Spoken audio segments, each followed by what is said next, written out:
Hai, salam Katolisitas. Hari ini kita akan mendengarkan bacaan Injil dan renungan Minggu Biasa ke-15. Dalam nama Bapa dan Putra dan Roh Kudus. Amin. Inilah Injil suci menurut Lukas. Sekali peristiwa, seorang ahli Taurat berdiri hendak mencobai Yesus. Katanya, "Guru, apakah yang harus kulakukan untuk memperoleh hidup yang kekal?" Jawab Yesus kepadanya, "Apa yang tertulis dalam hukum Taurat? Apa yang kau baca di sana?" Jawab orang itu, "Kasihilah Tuhan Allahmu dengan segenap hatimu dan dengan segenap jiwamu, dengan segenap kekuatanmu dan dengan segenap akal budimu, dan kasihilah sesamamu manusia seperti dirimu sendiri." Kata Yesus kepadanya, "Jawabmu itu benar. Perbuatlah demikian, maka engkau akan hidup." Tetapi untuk membenarkan dirinya, orang itu berkata kepada Yesus, "Dan siapakah sesamaku manusia?" Jawab Yesus, "Adalah seorang yang turun dari Yerusalem ke Yeriko. Ia jatuh ke tangan penyamun-penyamun yang bukan saja merampoknya habis-habisan, tetapi juga memukulinya. Dan sesudah itu meninggalkannya setengah mati. Kebetulan ada seorang imam turun melalui jalan itu. Ia melihat orang itu, tetapi melewatinya dari seberang jalan. Demikian juga seorang Lewi datang ke tempat itu. Ketika melihat orang itu, ia melewatinya dari seberang jalan. Lalu datanglah ke tempat itu seorang Samaria yang sedang dalam perjalanan. Ketika ia melihat orang itu, tergeraklah hatinya oleh belas kasihan. Ia pergi kepadanya, lalu membalut luka-lukanya, sesudah menyiraminya dengan minyak dan anggur. Kemudian ia menaikkan orang itu ke atas keledai tunggangannya sendiri, lalu membawanya ke tempat penginapan dan merawatnya.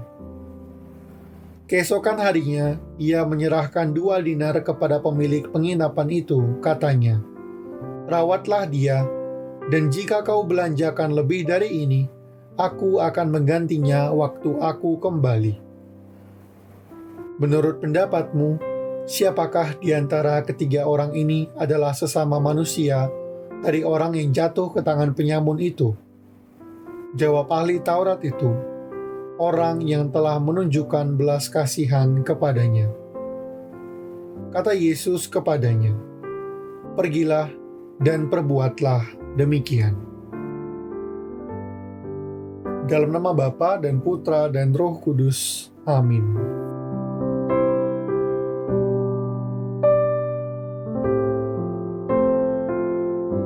Siapa Yesus bagi kita? Saya sendiri paling sering melihat Yesus sebagai gembala. Mungkin karena saat saya katekomen dulu, Mazmur 23, "Tuhanlah Gembalaku," adalah salah satu lagu yang paling sering kami nyanyikan sebelum mulai belajar. Tentu ada begitu banyak jawaban atas pertanyaan ini. Entah itu berasal dari buku yang kita baca atau mungkin pengalaman pribadi kita dengan Yesus. Ada yang melihat Yesus sebagai raja, guru, sahabat, dan lain sebagainya. Dan tentu semua ini benar. Bapak, Ibu, teman-teman yang dikasihi Tuhan, dalam perumpamaan yang kita dengar pada hari ini, Yesus ingin memperkenalkan dirinya kembali kepada kita. Ia ingin memperkenalkan dirinya sebagai penyembuh dan penebus. Katekismus Gereja Katolik nomor 546 mengajarkan bahwa Yesus dan kehadiran kerajaan Allah di dunia adalah inti dari semua perumpamaan. Tentu kita bisa mengambil banyak nilai moral dari perumpamaan. Misalnya lewat perumpamaan orang Samaria yang murah hati tadi. Perumpamaan ini bahkan kita sudah tahu kesimpulannya hanya dari membaca judul perikopnya. Yaitu kita diajak untuk menjadi murah hati seperti si orang Samaria. Namun seperti yang telah diajarkan katekismus, perumpamaan lebih dari sekedar suatu ajaran moral. Lewat perumpamaan yang Yesus berikan, Ia ingin mengajarkan kepada dunia tentang dirinya sendiri dan kehadiran kerajaannya di dunia. Yesus memulai perumpamaan ini dengan satu detail yang penting, yang akan langsung disadari oleh orang Israel di zaman itu. Yesus berkata, adalah seorang yang turun dari Yerusalem ke Yeriko. Kalau sekarang kita melihat di Wikipedia misalnya, Yerusalem berada 754 meter di atas permukaan laut. Sedangkan Yeriko berada 258 meter di bawah permukaan laut. Ada perbedaan yang sangat signifikan di antara Yerusalem dan Yeriko. Kalau kita mengilustrasikan, mungkin perjalanan dari Yerusalem ke Yeriko seperti tergelincir dari atas ke bawah, seperti naik perosotan dari atas ke bawah, dari yang tinggi masuk ke yang rendah. Dalam makna spiritualnya, Yerusalem juga selalu dilihat sebagai kota suci. Sampai sekarang pun kita menyebut surga sebagai Yerusalem baru. Sedangkan kebalikannya, Yeriko identik dengan keberdosaan. Orang-orang Yahudi di bawah pimpinan Yosua harus merubuhkan tembok Yeriko terlebih dahulu sebelum masuk ke tanah terjanji. Di Perjanjian Baru, Yeriko juga menjadi tempat Yesus menyembuhkan Bartimeus, si buta.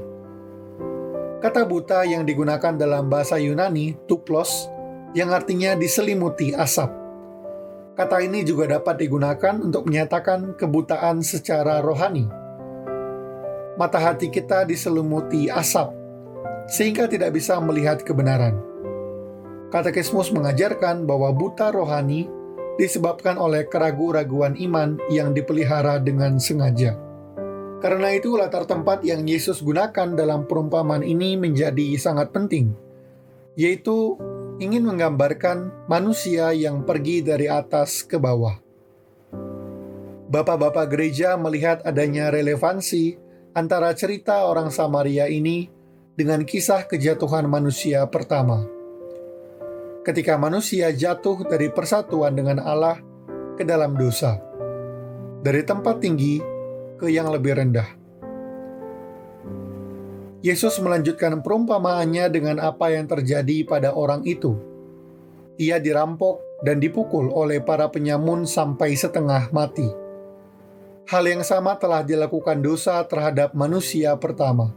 Kekayaan yang dimiliki dalam persatuan dengan Allah semuanya dirampok oleh dosa, dan kita ditinggalkan setengah mati. Kita memang belum sepenuhnya mati, tetapi setengah mati karena dosa itu. Dan kalau tidak ada yang menyelamatkan, mungkin saja kita mati. Kadangkala kita melihat dosa hanya sebagai suatu hal yang salah, tidak melihatnya sebagai hal yang merampok dan membunuh kita. Dosa, terutama dosa berat, benar-benar membuat kita berada di ambang hidup dan mati. Dalam kondisi setengah mati, orang itu butuh pertolongan. Yesus menyambung perumpamaannya dengan mengisahkan seorang imam dan seorang Lewi yang turun dari jalan yang sama dari Yerusalem ke Yeriko. Dan ketika melihat orang yang setengah mati itu, mereka memilih jalan yang lain. Dua tokoh sentral dalam peribadatan orang Yahudi ini menggambarkan hukum-hukum lama yang tidak cukup untuk menyelamatkan kejatuhan manusia dalam dosa. Kemudian datanglah orang Samaria melihat orang itu dan hatinya tergerak oleh belas kasihan. Orang Samaria selalu menjadi warga kelas 2 di mata orang Yahudi zaman itu. Pandangan sebelah mata orang Yahudi ini ingin menggambarkan juga yang terjadi pada Yesus. Seperti yang dituliskan dalam Injil Yohanes, mungkinkah sesuatu yang baik datang dari Nazaret? Orang Samaria itu segera menolong dan menyirami luka-luka orang itu dengan minyak dan anggur.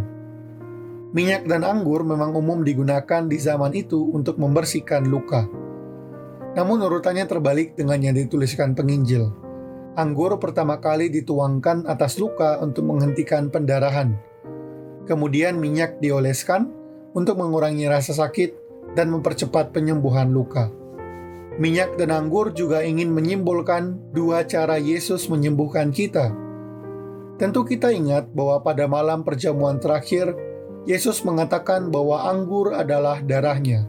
Maka yang Yesus maksud tentu lebih daripada anggur yang digunakan untuk menghentikan luka.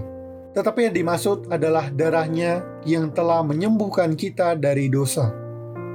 Karena itu dalam kitab suci dikatakan, oleh bilur-bilur darahnya kita disembuhkan. Pesan ini juga dibawa oleh Santo Paulus dalam bacaan kedua. Allah mengadakan pendamaian oleh darah salib Kristus. Sedangkan minyak merupakan tanda penyembuhan dan penyertaan Roh Kudus. Saya teringat tentang bilik pengakuan dosa di paroki saya, yang di atas pintunya ada gambar Roh Kudus.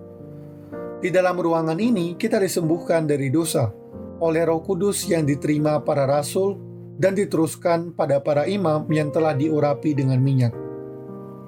Selain itu, minyak juga digunakan dalam sakramen baptis, penguatan, tahbisan, bahkan sampai pengurapan orang sakit.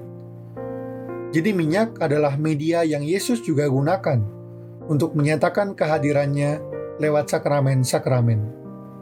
Setelah membalut luka-lukanya, orang Samaria itu membawanya ke penginapan. Ia mempercayakan orang itu ke penginapan dan membayar 2 dinar. Dengan membayar, orang Samaria itu menunjukkan bahwa orang yang setengah mati itu adalah tanggung jawabnya. Poin ini menarik. Ketika kita mengingat kembali bahwa Yesus ingin menyatakan dirinya sebagai penebus dalam perumpamaan ini.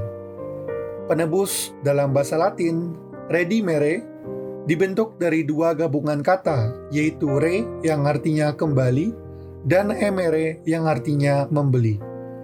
Jadi secara harafiah, redimere artinya membeli kembali. Persis itulah yang Yesus lakukan untuk menyelamatkan kita. Ia menebus kita, membayar kita kembali, membayar utang-utang dosa kita dengan pengorbanannya di kayu salib. Dan terakhir, orang Samaria itu mempercayakan kepada pemilik penginapan untuk menjaga orang yang telah ia selamatkan itu sampai ia kembali. Hal yang sama telah Yesus lakukan kepada kita. Ia mempercayakan kita kepada gereja untuk terus merawat dan menjaga kita sampai ia datang kembali. Kemudian Yesus menutup perumpamaannya dengan satu pertanyaan kepada ahli Taurat itu. Siapakah di antara ketiga orang ini, menurut pendapatmu, adalah sesama manusia dari orang yang jatuh ke tangan penyamun itu? Si ahli Taurat menjawab, orang yang telah menunjukkan belas kasihan kepadanya. Dan Yesus berkata kepadanya dan kepada kita semua, pergilah dan perbuatlah demikian. Bapak, Ibu, teman-teman yang dikasihi Tuhan, karena itu perumpamaan orang Samaria yang murah hati ini juga ingin membawa kita kepada permenungan tentang Yesus yang jauh lebih murah hati. Kita semua telah dirampok oleh dosa karena kejatuhan manusia pertama. Dan seperti yang dilakukan orang Samaria, Yesus telah datang untuk menyembuhkan kita dengan darahnya dan sakramen-sakramennya, membayar kita, dan mempercayakan kita pada penjagaan gereja sampai ia kembali. Yesus juga ingin mengajak kita untuk meneladani apa yang telah ia lakukan dengan berkata, pergilah dan perbuatlah demikian. Seperti imam yang mengutus kita setelah perayaan Ekaristi, Yesus juga ingin mengutus kita untuk mengasihi sesama kita, seperti yang telah ia lakukan dan seperti yang telah dilakukan oleh orang Samaria dalam perumpamaan itu. Seperti yang dikatakan Nabi Musa dalam bacaan pertama, mengasihi sesama bukanlah hal yang jauh untuk dilakukan. Kita tidak dituntut untuk berdonasi sekian puluh juta baru bisa dikatakan mengasihi, atau menjadi seperti Santa Bunda Teresa yang membaktikan seluruh hidupnya untuk orang miskin, atau seperti Santo Damianus dari Molokai yang membaktikan seluruh hidupnya untuk orang kusta, atau seperti Santo Maximilianus Kolbe yang menawarkan dirinya sebagai pengganti orang yang akan disuntik mati di kamp konsentrasi Auschwitz. Yesus hanya meminta kita untuk menjadi seperti orang Samaria itu, menolong siapa saja yang ada dalam perjalanan kita. Sama seperti Yesus yang melihat kita begitu berharga sehingga Ia mau menyelamatkan kita, kita perlu belajar untuk melihat tiap-tiap sesama kita sebagai pribadi yang berharga juga. Dengan berbuat demikian, kita akan memperoleh kehidupan yang kekal, yakni hidup bersama Allah dan bersama segenap malaikat dan para kudus-Nya di surga mulia. Syukur kepada Allah.